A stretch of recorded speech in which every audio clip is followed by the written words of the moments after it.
You are the light of love. Let me hear ya. I am the light of love. You are the light. I am the light. We are the light of love. That sounds good. You are the light of peace. I am the light of peace. You are the light. I am the light. We are the light of peace. You are the light of joy. I am the light of joy. You are the light. I am the light. We are the light of joy. You are the light of hope. I am the light of hope. You are the light. I am the light. We are the light of hope. You are the light of love. I am the light of love. You are the light. I am the light. We are the light of love. One more time. You are the light. I am the light. We are the light of love. Thank you and good morning.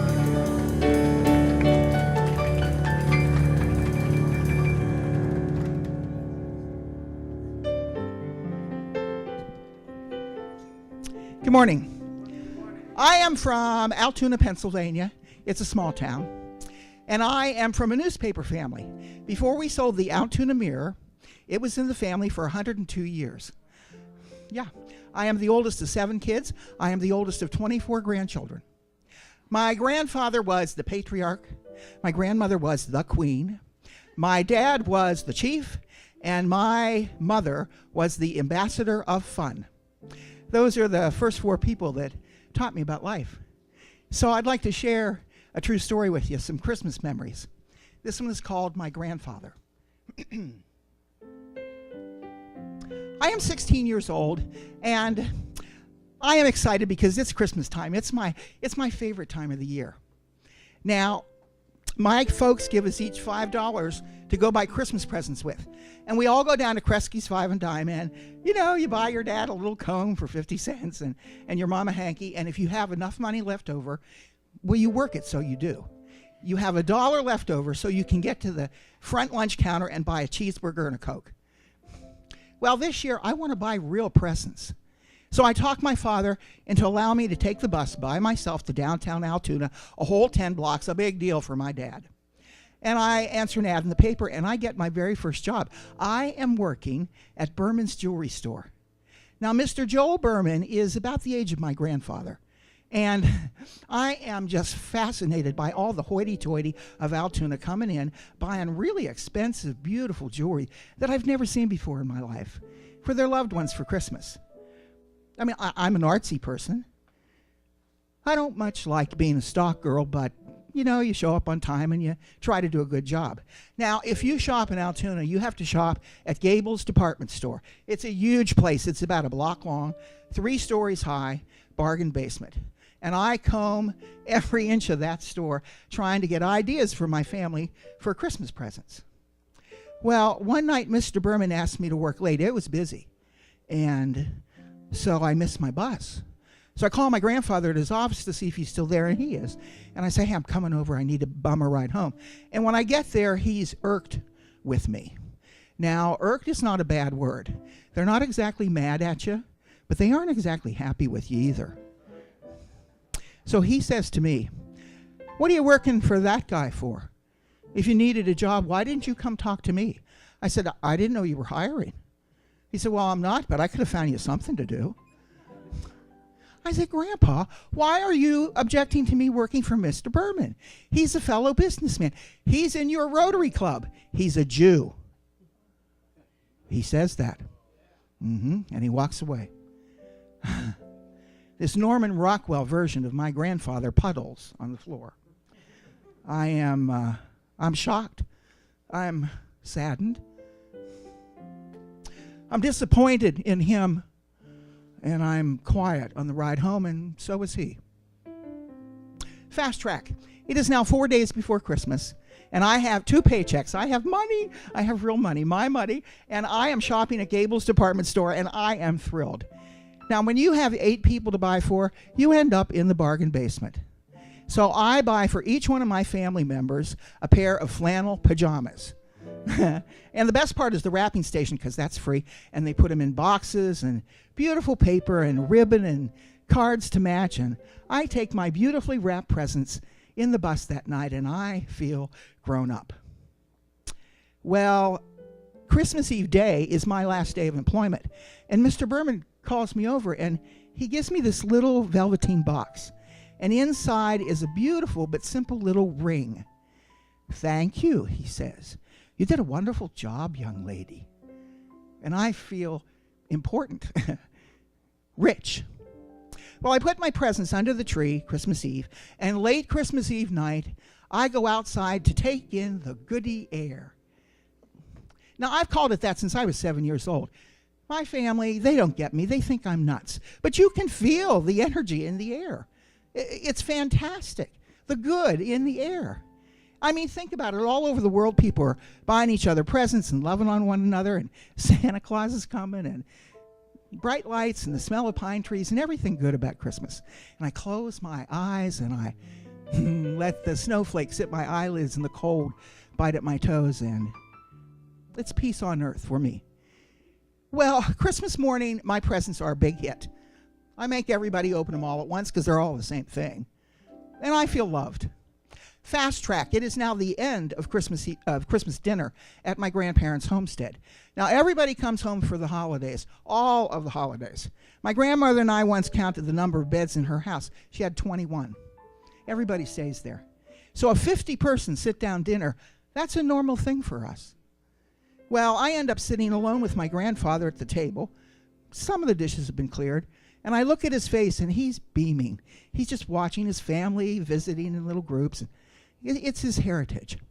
Well, he looks down, and he spies the ring on my finger, and he says, "Well, I see that not only did you buy your family gifts for Christmas, you bought yourself one as well.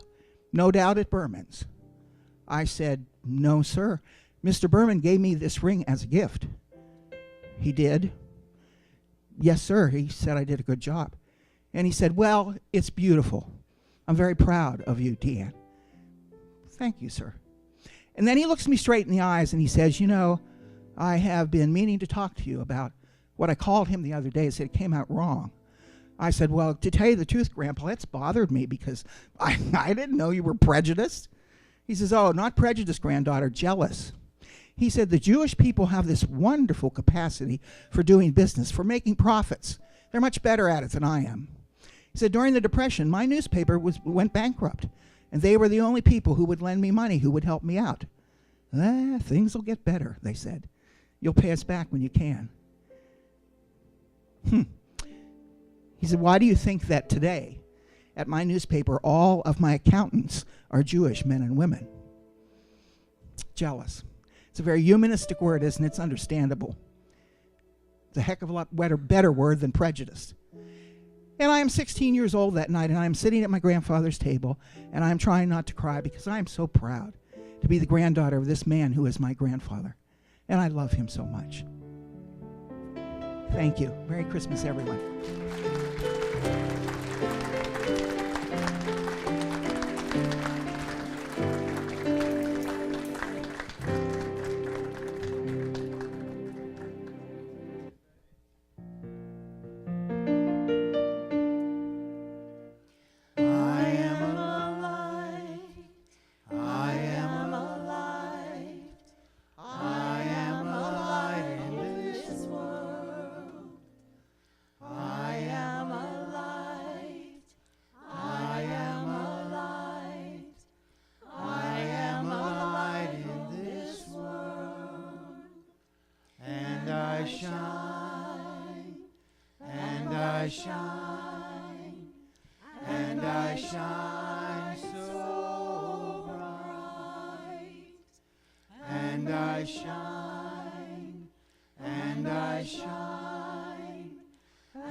I am a light in this world.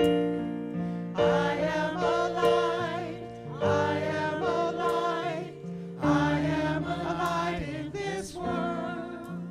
And I shine, and I shine, and I shine so bright. And I shine, and I shine, and I shine so bright. You are a light, you are a light, you are a light in this world. You are a light, you are a light, you are a light in this world. And you shine, and you shine, and you shine so bright. And you shine, and you shine, and you shine so bright.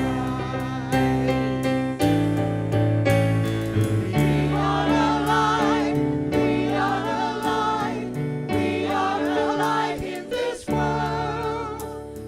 We are a light, we are a light, we are a light in this world. And we shine, and we shine, and we shine, and we shine so bright. And we shine, and we shine, and we shine, and we shine, and we shine so bright. We shine, we shine, we shine, we shine.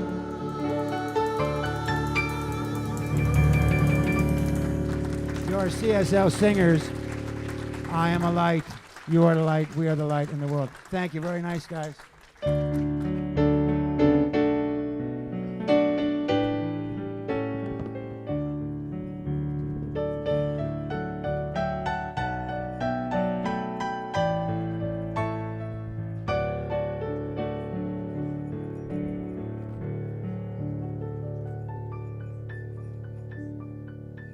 Welcome, namaste to each and every one of you.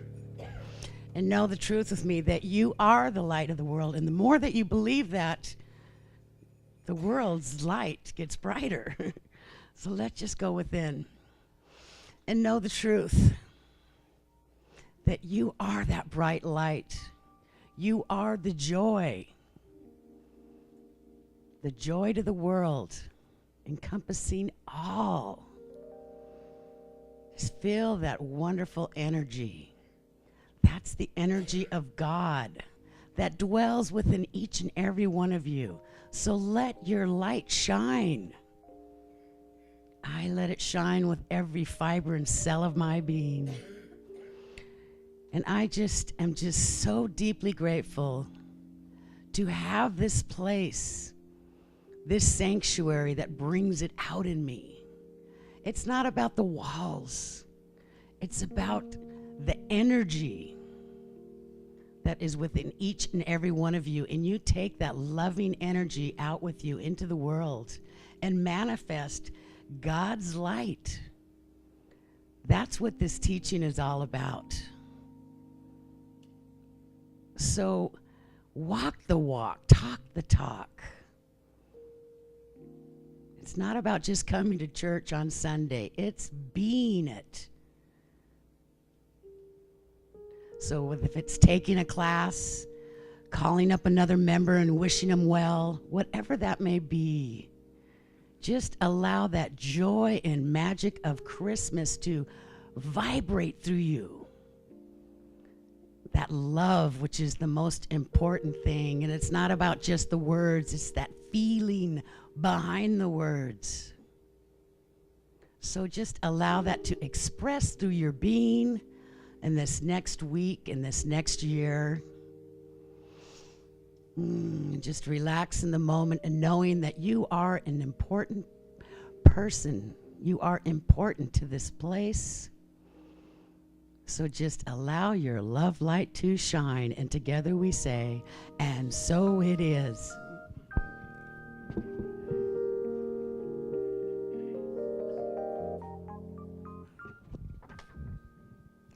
Good morning. Welcome. Happy winter solstice.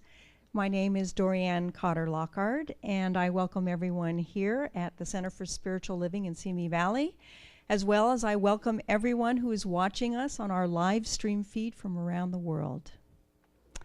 We are, yes, go ahead and applaud.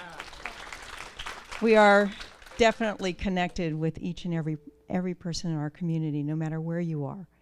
So we are a welcoming, inclusive, spiritual community dedicated to teaching the science of mind.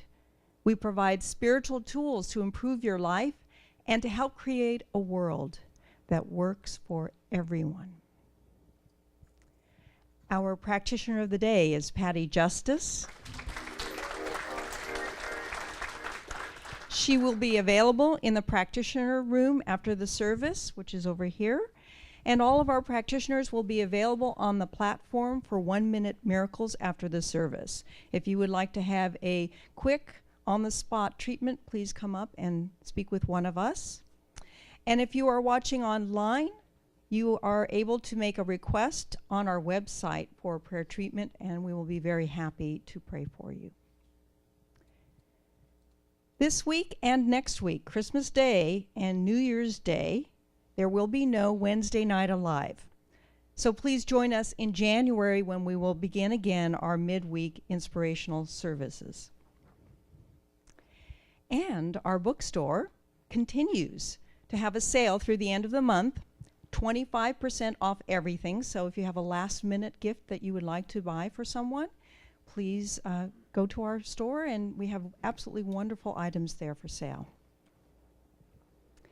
Now, tomorrow night, Monday, December 23rd at 7 p.m., we have a beautiful holiday candle lighting service. It's a wonderful, inspirational evening with music, and we welcome you to come and join us, either in person or via live stream. So we will be live streaming tomorrow night. So anybody who is traveling, if you're with your family somewhere else in the world, please join us tomorrow evening, 7 p.m. Pacific time. And now I would like to invite Reverend Patrick to come on up and talk about our 4T program. Thank you. First off, I want to say, weren't our Spirit Sound singers amazing today? Let's give them some love. Best ever. Fantastic. And I got to thank you for that story. You know, for some reason, my allergies were like really acting up during that story. Oh, that's right, I don't have allergies, but that was beautiful. Thank you. So the 4T program, I know I say this every time I teach the class, but I am so excited about teaching this class. This is the gold standard for prosperity classes in our movement. It's been around for how many years, Dr. Jim? 20, 30 years. And it's now been completely updated and revitalized, and there's like all kinds of new stuff in it. There's like prosperity rapping, and no, not really. But no, I wouldn't teach that. So, but it's a powerful course. Of course, it's about prosperity, but even more than that, it is about expanding the flow of spirit in our lives. It's a 12-week course, and I really debated, do we want to do a 12-week course? Because we know that, generally speaking, you can get a lot more people to an 8-year course than you can a 12-week course, and even more people to a 4-week course. But you know, the reason this is 12 weeks is by having it be that long, almost like 3 months, habits get changed in a really deep way. So it's more than a third better than an 8-week course. It's like 10 times as good. So really hope you can join us for this journey, and we'll have a lot of fun, and it will be powerful and enlightening. Thank you. Oh, it's really important, by the way, that if you're interested, go get some information on it today. We need people to sign up ahead of time because there's materials we have to purchase ahead of time for everyone. So thank you. Thank you. And I can personally attest, I have taken that 4T program at least 3, maybe 4 times. over the many years, maybe 10 to 15 years, and I can definitely say that I live a very, very prosperous life. So I highly recommend that you go to this 4T program. So we'd like to thank our sponsor for live stream, 118 West Studios. And if you are a first-time visitor, please sign our guest book, introduce yourself to one of us. We are very, very glad that you are here. We have welcome packets available in the lobby, and our greeters will be honored and welcome you and get one for you. Just know that you are welcomed, honored, and loved. And so now we can have our meditation. Thank you. You're my favorite practitioner. Thank you so much. I don't think anybody will mind me saying that. Well, before we do that, we have a couple of things. One, this letter that I want to share with you that came in from the Senior Share Program Manager, Joan Butts, regarding Virginia and us. So let me just share this with you. To the members of the Center for Spiritual Living, Simi Valley. Virginia Nelson was dedicated to the less fortunate citizens of Simi Valley. Every Easter, Thanksgiving, and Christmas, she approached the members of the Center for Spiritual Living to support a special program called Senior Share. This program provides food to over 100 needy seniors in our community. Now that she has gone on to her Maker, her legacy lives on through the generosity of the Center for Spiritual Living members. And so on behalf of the recipients of the Senior Share program, the volunteers and facilitators of the program wish to express our most sincere thanks to all the members of the Center for Spiritual Living. The thoughtfully prepared Thanksgiving bags of food and gift certificates made it possible for so many families to enjoy a Thanksgiving feast. The many extra bags that you prepared also went to a good cause. Those bags were delivered to selected needy shut-in seniors on the Meals on Wheels program. Then a month later, you stepped up again to provide our recipients with Christmas gifts to help make their Christmas season the joyful event that it is for those of us that are more fortunate. Your generosity and your caring has helped to make the lives of so many people more pleasant. Thank you once again. So, Ron, you'll get a copy of that letter, and we appreciate that. And next, we want to welcome home Chris Burt, who has arrived back from Afghanistan.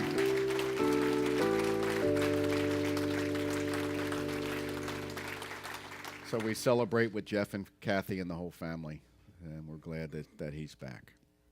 Okay, prayers answered. All right, now let's take a minute and go within.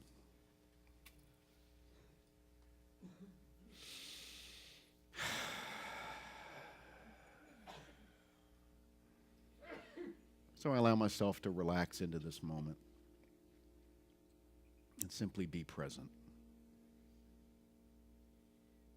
As we move into this time of the year, this last week or so of 2013, and we prepare to enter the new year and move through the Christmas holiday and the celebrations with family.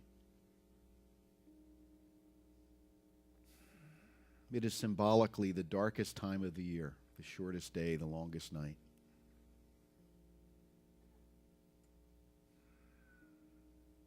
But the darkness is of value.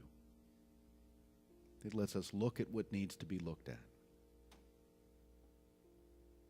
knowing that the light begins to increase in this moment. That the truth of winter is that the days get longer all throughout the season. Each one a little bit more light than the one before.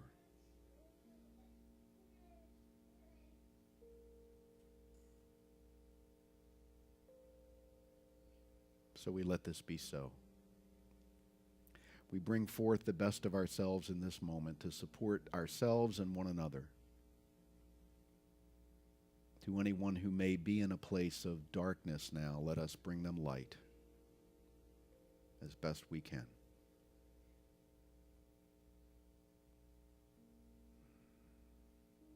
Let us give the gift of our best self as this week unfolds. Let us know the truth of our being at the very core of our being, that we are magnificent beyond measure, that we deserve good, and that we bring the light to the world.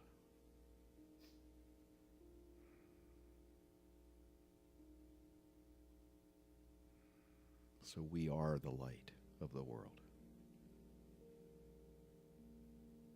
And let's just affirm this together as we say, and so it is. Just hold that in mind as we listen to Andy.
Thank you. Andy Howe, everyone.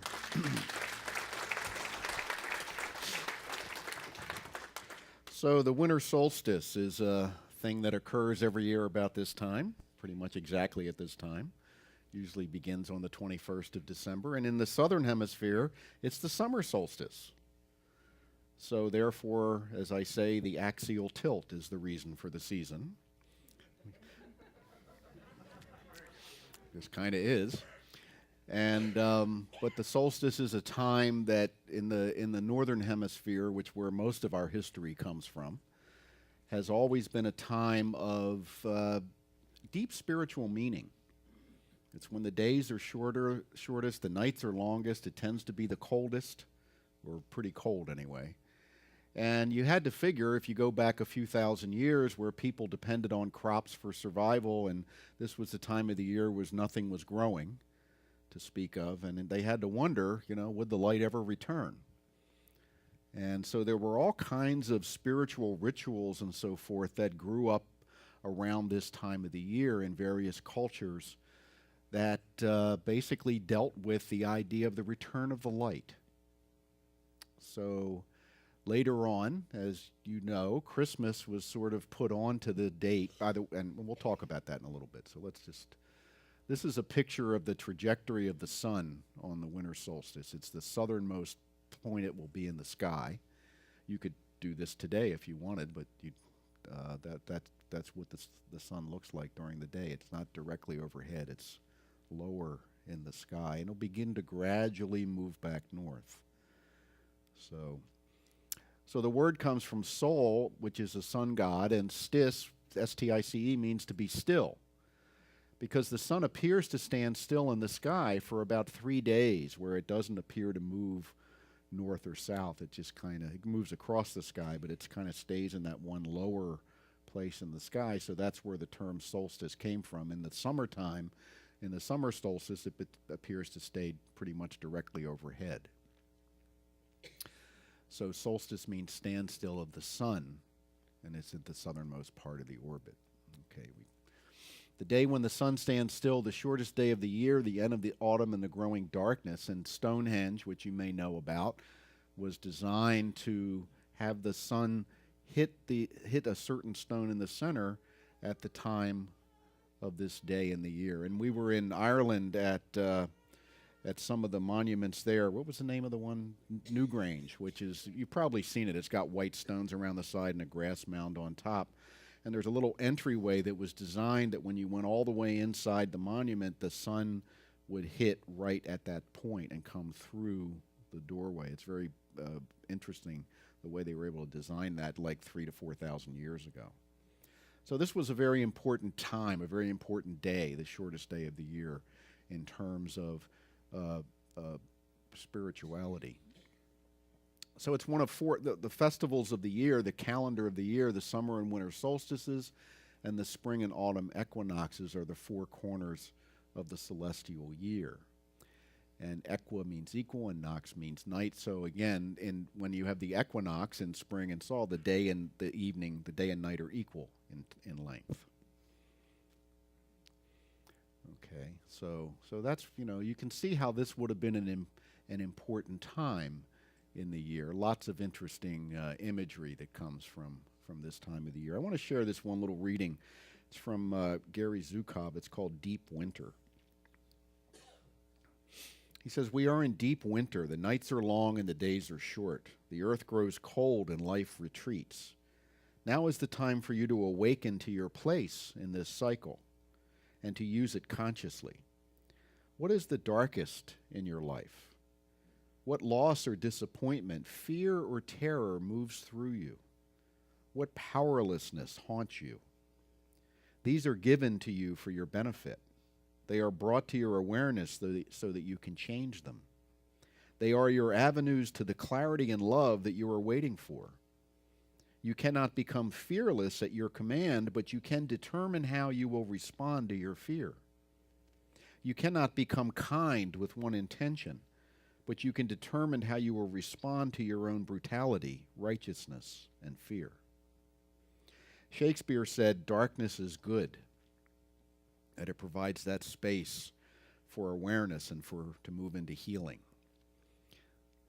Okay, so this time of the year we celebrate a lot of different gods and goddesses in the ancient world, some of which are named here: Marduk, Osiris, Horus, Isis, Mithra, Saturn, Sol, Apollo, Serapis, and Berkta. And some of those, particularly Osiris and Isis from Egypt and Mithra from Babylonia, had the same basic story as the birth of Jesus as represented in Luke, which is that they were born of a virgin under a north star, that wise men from the east attended their birth, that there were shepherds present, and in several cases, in case of Isis and Osiris, they were also put to death later in a similar fashion.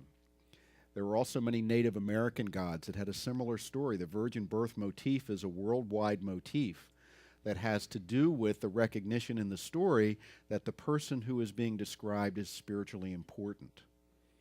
Now, one of the things we need to understand, or it helps to understand, I think, is that the idea of literal interpretation of the Bible and of sacred text is really a recent development. Until about the 1700s, there was no teaching that said you should take the Bible literally.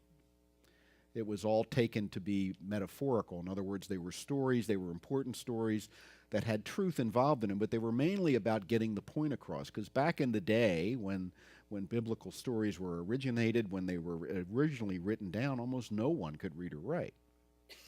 It was very rare to have someone in the community that could read and write, maybe 1% of the population, and that continued up through the Middle Ages until about the time that the printing press was developed, and more books became available. Because until about the 1400s, even the Catholic Church, the Bibles were all in Rome. The individual parishes couldn't have Bibles. They were sent interpretations of certain scripture that they were to teach, but the individual churches couldn't have their own Bibles until about the 14 or 1500s, because there was a concern that they would be misinterpreted. A valid concern, as it turns out.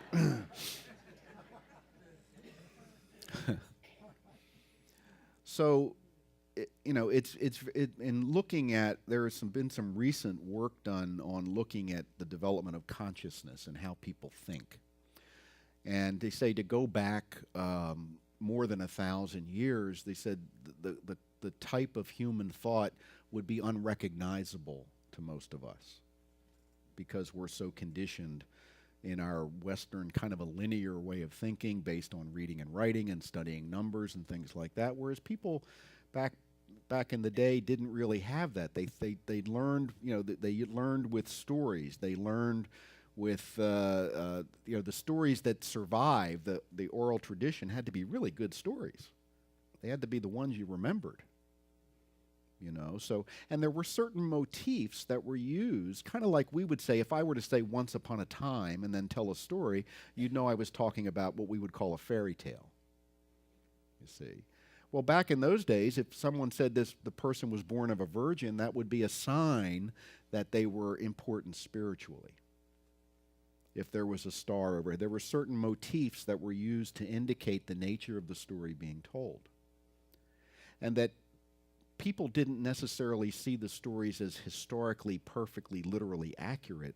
They saw them as a means to understand the truth. The parables of Jesus, for example, that we see in the Bible, parables were a common way to teach, where there was a story, but then underneath the story was a lesson. And the idea was, if the story was memorable enough, if it had enough drama, had enough memorable characters, you'd remember it and maybe also learn the lesson. Today we just kind of tell you the lesson, because again, we think differently. So it's interesting when you look back, there are at least 25 different deities from around the time of Jesus whose stories are almost identical to the birth story, even including in some cases being in a manger, in an inn where there was no room. That these were very common kinds of motifs to explain that somebody important was showing up. Just a couple of images from the solstice time. So Christmas was made December 25th in about 365, I think, somewhere around there. It was made that date. Up to that point, it had been celebrated different dates by different parts of the Christian world. And the reason was that in the original Roman calendar, the solstice happened on December 25th. The Julian calendar that we use changed the dates of the solstice, but Christmas remained on December 25th. When they changed to the Julian calendar, there were 10 days that were lost. They did it because of the way, they had to add the leap year and all that stuff. And there was a time in the Middle Ages when they went to the new calendar when they jumped from like October 1st to October 10th. And people thought that they were losing 10 days of their lives. There were all kinds of protests, and people were angry, and it was, that they were, the government, the kings were taking away 10 days of their lives. Of course, nothing like that would happen today.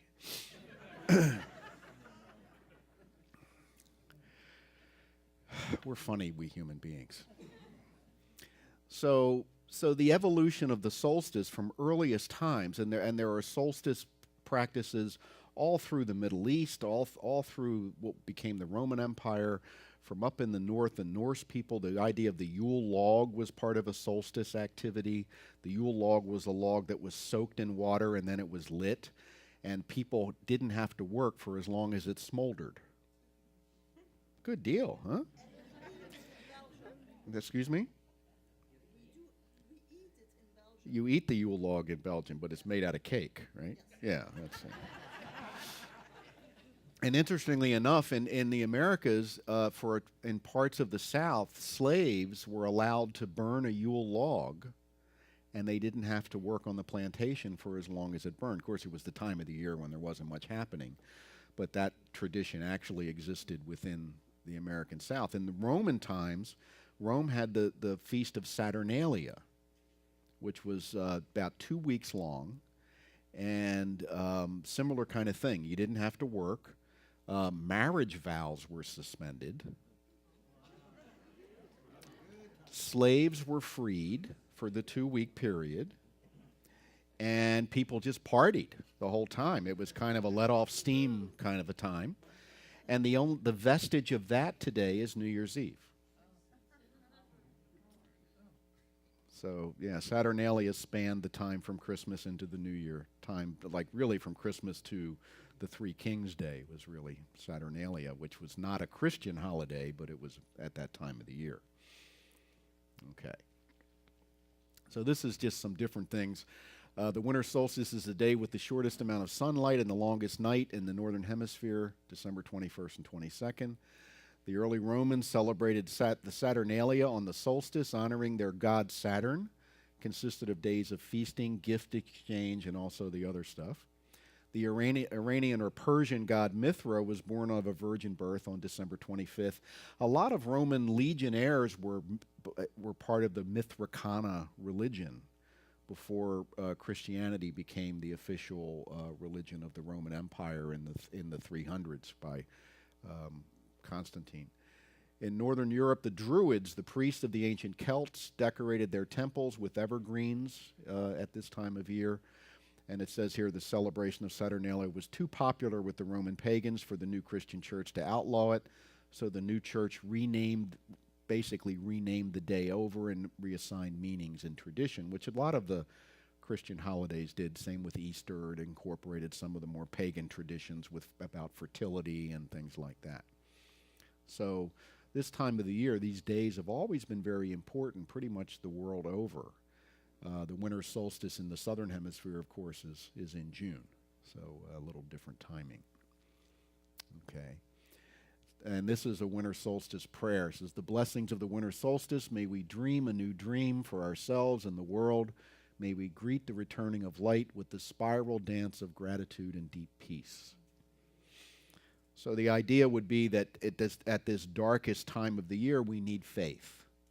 We need to have faith that the sun will return, that we'll be able to plant crops again, that the animals will be in foal, that all the things that sustain and maintain life will return to the surface. Now, you add over that the Christian holiday of the birth that celebrates the birth of Jesus, who is the Christian Savior. And it is about the light as well, the light of the Christ consciousness.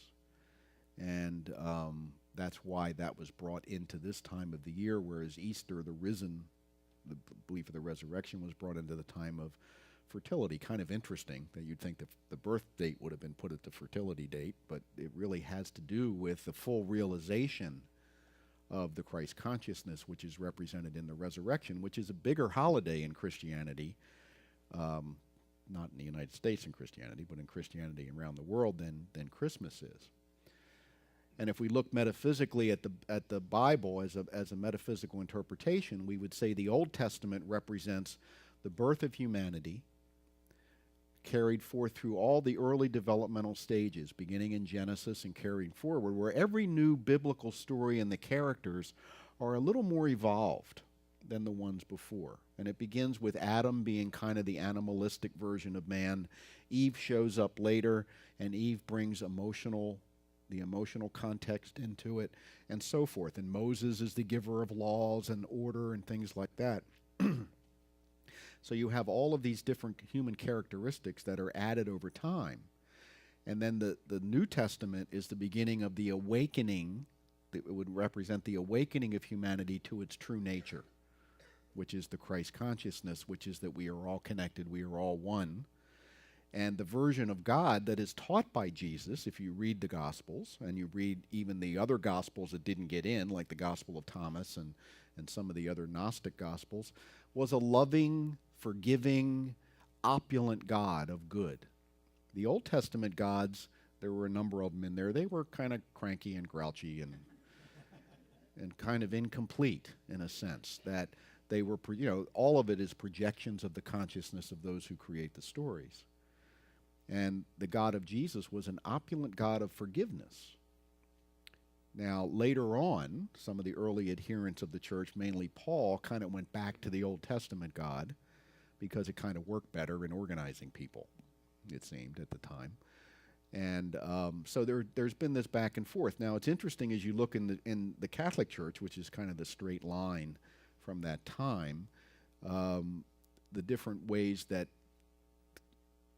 theology has been expressed at the time of Vatican II, and now it appears with Pope Francis, there's more of the God of Jesus in terms of forgiveness, in terms of Jesus was also very clear that the poor should be supported, that, all that kind of stuff. You should be compassionate to your fellow human being, that, you shouldn't accumulate wealth for wealth's sake, except to give it away, and so forth. And Francis seems to be renewing that kind of call that was called for before by a few popes, but it kind of goes in and out of fashion over time. So it's an interesting thing. Now our teaching says we study all of the different world religions and philosophies and look for the best wisdom we can find. And it really is interesting when you look at the overlay of all the different ideologies and theologies over time. And I think what you kind of get back to is the realization that we are all one. That's a hard thing to see unless you have a degree of spiritual maturity. And let me talk about spiritual maturity for a minute. Spiritual maturity is a movement away from a couple of qualities that we're kind of born with. One is narcissism. Narcissism is excessive self-reference. Okay? It's perfectly normal in a newborn child. A newborn child is the most narcissistic being on the planet. Because the way that human awareness develops, when the baby is first born, the baby thinks that everyone and everything is part of it. It's not able to differentiate the mother for a few weeks. And it just thinks mom's part of me, and everything's part of me, and everything's about me. And that seems to serve us well in getting our needs met, and babies are usually cute, so you want to give, when they cry, you want to give them something nice and, whatever they want. Later on in life, the separation begins to occur, and we call the terrible twos, which is really a stage of development where the child is beginning to individuate And the number one word in the terrible twos is what? No, right? Or mine, right?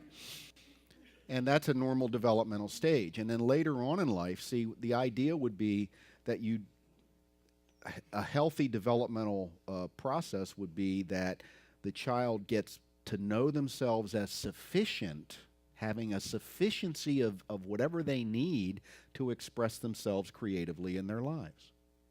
That I'm enough.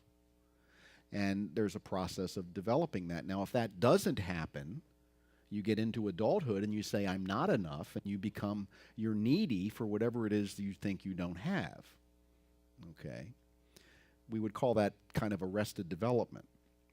And there's often accompanies that is an excess of self-reference. In other words, everything has to be about you. And you might say, well, gee, enough about me talking about me. Why don't you talk about me for a while? You know, that kind of thing. So spiritual maturity would be in order to have true spiritual maturity, you first have to have that sense of self-sufficiency. That is really a psychological sense of self. And then once you have that, you begin to move further and further from narcissism. Wayne Dyer put it beautifully one time when I heard him speak. He said, the ultimate freedom is a total lack of self-reference. You know, and that's even hard to conceive of. But the idea that as long as I'm concerned about my own well-being, I'm not free. And the bigger the degree of that concern, the more I fall into that place of need, as opposed to being in a place to give freely. So spiritual maturity is about a continuing movement away from self-reference. I am enough, I have enough, and then I can be of true service. See. So if you look at all the different overlays of theology and philosophy that have been and continue to be part of our culture, that message is always in there somewhere, except the difference is those theologies and philosophies that say there is a paternalistic deity who is taking care of that for you, who you need to remain subservient to, versus those theologies that say the deity has given everything, is access from within, and you are to make of your life from that surplus of what you need, whatever you can make of your life. Am I a child of God, and am I to stay a child of God, or am I to become an adult of God? Is what it boils down to. So at this time of year, it's helpful to look at that. It's helpful to look at, where am I feeling that I'm not complete? Where am I feeling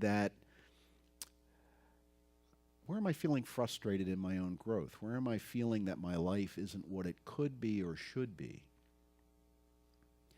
And am I willing to look at that in the darkness, and if you will, the darkness being that realization, am I willing to look at that and say, okay, I know that somewhere within me is all the resources I need to transcend that, to transcend to the next level of whatever it is for me to be. And in the Christian world, Jesus is the model to do that. Jesus is they call it the imitation of Christ, which is the imitation of the Christ-like nature, which is the imitation of you with the light within you. Can you go through whatever crucifixion you need to go through so you can have a resurrection? See, because you can't have a resurrection without a crucifixion. So what has to die so that the new can be born? And the way to look at it, I think, that's helpful is, what do I need to hospice out of my life and midwife into my life? So it's a gentle process of releasing, and it's a gentle process of giving birth. So the birth of the child, the birth of Jesus, the birth of the child that has the Christ consciousness is an important event from the standpoint of it's the birth of pure potential.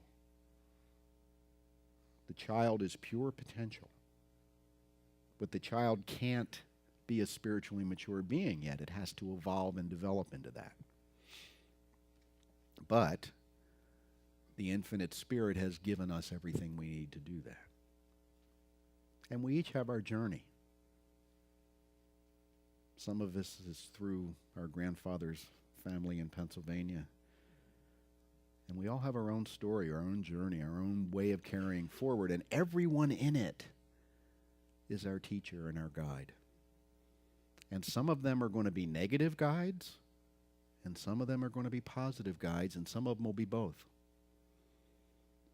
And we have to develop the quality of discernment to identify who it is, but they're all guides. See, if we lose sight of that and we turn off, there's nothing that person can give me, then we miss something. So it's the inner strength that says, let me stay open to this possibility. Let me see what there is to learn. And it doesn't mean they have to be in your life, by the way, to learn, but it means you have to be open to what your experience of them has been. And let me carry this forward and move into that transformation. Another topic that comes up a lot around the solstice is alchemy. You know, the alchemical processes that were studied back in the ancient times. And the alchemy, the physical element of alchemy is taking two elements and making a third, like taking lead and so forth, making it into gold. But spiritual alchemy is taking, say, a disaster in your life and turning it into ecstasy. It's taking sadness and turning it into joy. Working with nothing but the sadness. You see, because everything that is within you can be transmuted into something else. So this holiday season is really about magic. It's really about the possibilities that go way beyond what the eye will reveal. It's really beyond the possibilities that everyone has told you what you can do and what you can't do. All those people that said, be careful, stay contained, don't stick your neck out. There's no magic in that. So, be reckless. Get outside yourself. Step into the new. If it sticks out, paint it red.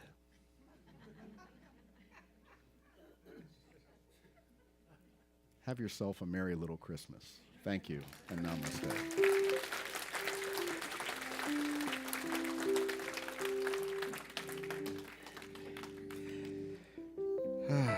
And now a message from our Board of Trustees, Treasurer Mary DiVincenzo. Will I turn this on for you? Sure.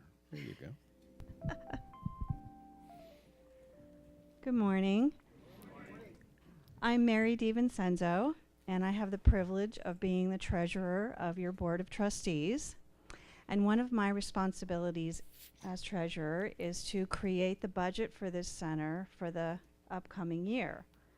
So I need to create the budget for 2014. And one thing I need to do that is the Conscious Giving pledge cards. This is a card that we invite you to fill out once a year, where you make the commitment of what you would like to give to keep our center up and running and expanding.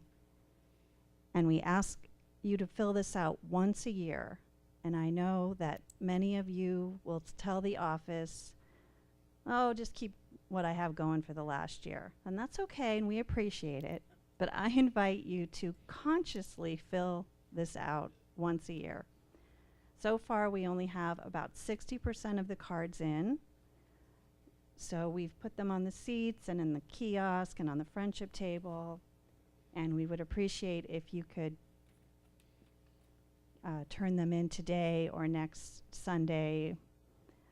And a couple of things that I'd like you to consider are that for the past 6 months, we have had a soloist nearly every Sunday, and we've added music on Wednesday nights. And we did that as part of a pilot program to see how it would increase attendance, and it has bumped it up, which is great. But in order to continue that, we need to see where the numbers are. We would also like to get new computers for Lane and Susan. They desperately need them. And in the expansion area, we would like to begin purchasing our own live streaming equipment, and we could stream classes and Wednesday nights and all kinds of other events if we had our own equipment. So I invite you again to fill out this card. And if you're in a situation where you have a financial issue, I really, really encourage you to work with a practitioner and to consider taking the 4T class. I've been in this teaching for 25 years. I've taken the 4T class once and worked with practitioners regularly. And I can also attest that I live a much more prosperous life in all areas because of that. So thank you very much.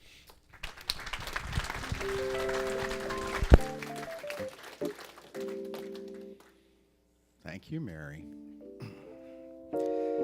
And one thing she didn't mention was that membership is tied to voting. Membership is tied to being a member of the Conscious Giving program. So if you haven't submitted your form, your membership expires December 31st.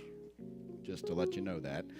And so we do ask that you submit your form to keep the membership in line. We will be having a new member class in late January, and we'll be announcing that soon. So those of you that hadn't had a chance to join up yet would like to do that, that'll be an opportunity to do that coming up very shortly. So let's know the truth together. I know right here and right now that there is only one spirit, one mind, one heart that is fully present right here, right now, in me, as me, and through me. I know that the perfect divine idea of me is now expressing more clearly than ever in my life as I step up to do the spiritual work to bring clarity, to bring the greater wisdom, the greater love, the greater possibility through me into manifest form. I do my daily practice. I do it because it is the greatest gift I can give myself. My practice includes supporting financially where I get my spiritual nourishment so that this spiritual community may thrive in all ways. I do what is in front of me to do from a consciousness of great expectation of good and joy and love. And I am filled with gratitude for the experiences I receive here, for the people here that support me on my spiritual path, for my teachers, for the musicians, for everyone involved in creating the experiences here that so enrich our lives. So with great love and great joy, I say yes to this good, and I release this word lovingly and creatively and joyfully into that creative field of mind, knowing it is done unto us as we believe, and together we say, and so it is.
Okay, so for tomorrow evening, we begin at 7. You might want to get a little early. We tend to fill up pretty quickly. And if you'd like to bring a dessert or some cookies or something to share, we'll have some fellowship time after the service.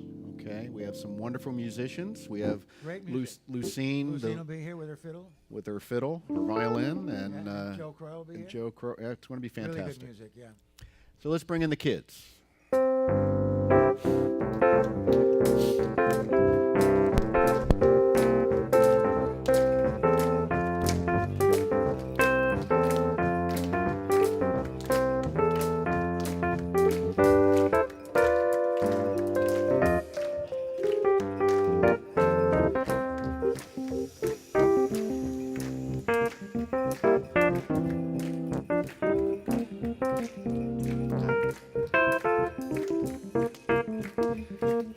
Okay. Nice. There's always an elf in the group, isn't there? Boy, there's always one. Okay. Hi, Soren. Hi, you want to say something? Hi, sis. Hi. Okay. Who's going to share today? We're going to kind of all share together. Okay, well, I'll get out of the way. All right. Today we created a snowflake. And the purpose of the snowflake is to recognize that there is not any other snowflake that matches. There's one and only. So, and we also created a chain, and the chain connects us together with each one of us that makes a divine expression of everyone. So we had special words that we used that relate to the snowflake and that we find in everyone and everything. So we're going to share those words with you. So, light, love, peace, joy, happiness, Span. Love. Soren. Soren loves, yes. So these are the gifts that we're going to be giving all this week for Christmas. Fantastic. All right. And just a little announcement for those of you that know Dr. Susan's daughter, Casey. There was and how the universe works. There was a planned delivery of the new baby coming up later in the week. Well, Casey's in labor, and Susan will be leaving tomorrow to fly to Denver to be there for that. So. And a reminder that the office will be closed from the 24th up through January 1st. Okay, so we will be having class on Thursday night, though. And now, the peace song. There is peace on